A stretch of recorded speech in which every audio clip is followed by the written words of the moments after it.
지금 야당이 총체적 내란 소용돌이에 빠져들었습니다. 야당이면 정권과 싸우라고 국민들이 지지를 해주고, 그래서 다른 야당이 들어서지 못하게 PK에서 전적으로 밀어줘서 그나마 총선에 대패하고도 야당의 명맥을 100석이 넘게 유지하고 있습니다. 자, 그러면 야당의 제1의 사명은 뭘까요? 무조건 권력과 싸우는 겁니다. 특히 문 정권처럼 독재를 마다하지 않고 노골적으로 장기 집권을 꾀하면서 나라 국가를 이념적으로 파괴하고 있는 정권과의 싸움은 야당에서는 이거는 대선 주자가 누가 되고 대선 승리하는 것보다 이 싸움이 더 중요한 거예요. 오늘 싸워서 이겨가고 성과를 얻어야 그 과정에서 희생하고 또 투쟁하는 과정에서 박살도 나고 그러면서 여권을 허물어 가야 내일 대선에 승리하는 거지, 그럴싸한 주자 하나 뽑아서 내세운다고 온 세상의 판도가, 그리고 독재 권력의 장악이 전체 여론과 이 언론을 조작할 만큼 이렇게 넘쳐나고 또 거기에 돈을 뿌려서 국민들을 포퓰리즘으로 세뇌시키는 과정에서 대선 후보 하나로 승리하지는 못한다는 겁니다. 그래서 대선 후보부터 나서서 야당의 당대표가 제일 앞에 서서 여권을 향해서 투쟁을 하고, 그리고 그 속에서 가장 좋은 투쟁력을 가지고 사회 변화의 대안을 제시할 수 있는 사람이 대선 후보로 최종 결정되어서 그를 위해 모든 사람들이 똘똘 뭉쳐서 범야권이 단결되어서 싸워야 이기는 겁니다. 만약에 그런 양상으로 흘러간다면 행명 21도 범야권에 철저하게 협조하고 지원할 생각도 있습니다. 그런데 지금 이 야권에 돌아가는 양상을 보면 원희룡 후보가 왜 정권과 싸우지 않느냐고 이준석이한테 전화로 물으니 이준석이가 그건 내일이 아니다는 거예요. 그래서 윤석열이가 금방 제거된다 안 된다 뭐 그것도 매우 중요한 문제지만, 그것보다도 더 본질적으로 중요한 것은 정권과 싸우는 것이 나의 일이 아니다라는 이준석의 말이 나오게 된 이준석 자체의 정체성 문제가 아주 중요하다, 이렇게 보고 있습니다. 그래서 결국은 이 이준석이라는 것은 현 시점에서 봤을 때 세대 교체와 야당 변화를 바라는 국민의 여망이라는 그냥 아주 추상적인 아젠다를 가지고 야권의 여론을 조작해서 공작적으로 만들어낸 야당 대표다라고 생각을 하고 있습니다. 그래서 야당이 제일 먼저 정권과 끝을 봤어야 될 부분이 지금 드루킹 사건에 대한 대선의 민의를 왜곡시킨 공작에 대해서 싸워야 됐고요. 또 코로나 이후 전개된 방역 독재가 숱한 거짓말로 점철되어 있다. 나중에 제가 자세하게 열거할 겁니다. 자, 그러면서 이것이 국민의 기본적인 인권과 표현의 자유조차 억압한 상태로 대선을 끌고 가려고 한다. 그리고 요즘 언론에 대한 징벌적 법들을 만들어 가지고 언론의 입을 묶으려고 한다. 그리고 온 사방에 이 간첩이 넘쳐나는데 이런 걸 방치하고 있다. 이런 부분들을 가지고 야당이 그야말로 길바닥으로 나가고 삼복더위에 철야를 하고 투쟁을 해야 됩니다. 그 속에서 국민들이 이 정권 교체를 해야 되겠다라는 의지를 가다듬을 수 있죠. 자, 그런데 이 이준석이라는 애가 직무유기가 심각한 정도가 아니라 아예 안 싸움으로써 정권과 여당을 적극적으로 돕는 역할을 하고 있다. 저는 이준석과 이철이가 노닥거리는 모습을 보고요. 그리고 문이 이준석 당선을 그렇게 노골적으로 너무 깊어서 표정 관리도 하지 않고 신속히 통화해서 격려하겠다라는 모습, 이런 것들을 보면서 이준석이 제가 과거에 방송 출연한다고 친박을 경멸하면서도 친박 실세에게 방송 출연을 부탁했다고 그 논란이 있지 않았습니까? 밤에 제가 여야를 넘나들으면서 술 먹고 다닌다라는 소문도 장안에 많았습니다. 자, 이런 상태의 애가 투쟁이 아니라 변화를 갖다가 내걸고 당대표가 됐는데, 그 변화는 지금까지 투쟁하는 야당에서 내부 투쟁하는 야당으로 바뀐 것밖에 없어요. 정권을 향한 투쟁을 내부 투쟁으로 만든 것이 이준석식 배너냐. 제가 처음부터 제가 당 대표가 되는 것은 야당을 대선에서 패배시키기 위한 권력 핵심의 공작적 요소의 탄생물이다라고 말을 했습니다. 그런데도 조중동인이 전부 이준석의 변화를 갖다가 박수를 쳤고 또 정신 나간 아무런 자기의 스스로 생각할 능력을 상실한 대중들은 거기에 놀아나서 이준석을 축해 세웠습니다. 그리고 이준석이 지금 2달이 넘은 현재 하고 있는 꼬락서니가 야당을 완전히 죽여가고 있다는 거다. 그래서 왜 정권과 안 싸우냐니, 정권과 싸우면 대선 후보들의 메시지가 가려질 수 있다. 현 국면에서 대정부 투쟁에 앞장서는 것은 내 역할이 아니다라고 원희룡에게 강변했다는 겁니다.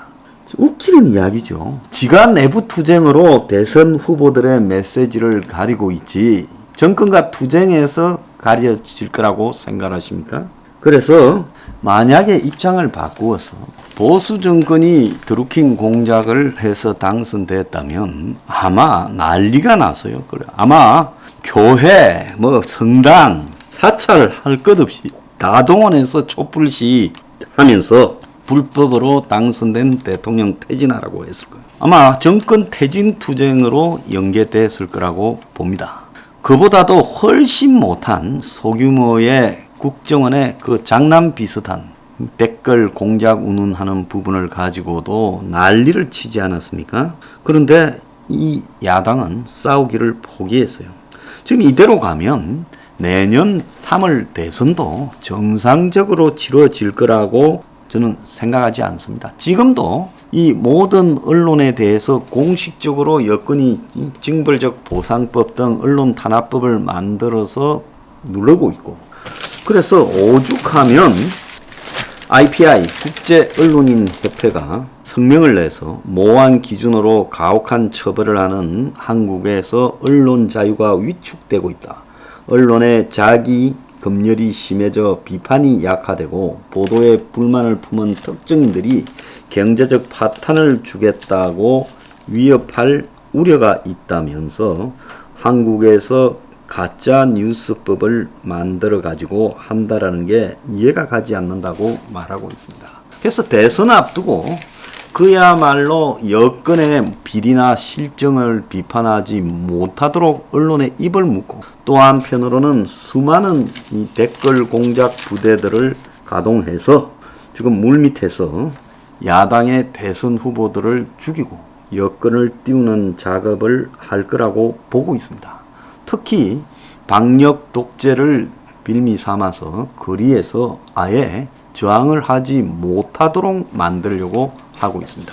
자, 오늘 아침에 칼럼에 보면 안철수도 지금 의혹 수비는 하지만은 과천팀이라는 이름의 댓글 공작팀이 움직이고 있는 이야기를 들었다면서 지금 이 정권이 댓글 공작팀을 어마어마하게 이번 대선에서 가동할 거다라는 건 기본적으로 예측할 수 있습니다. 지금 뉴스에 달리는 댓글들을 보면 이것들이 예사롭지 않다라는 걸 알 수 있습니다. 국민의 여론이 이렇게 조작되고 있는데도 불구하고 지금 문재인 들어서 야당을 한번 보십시오.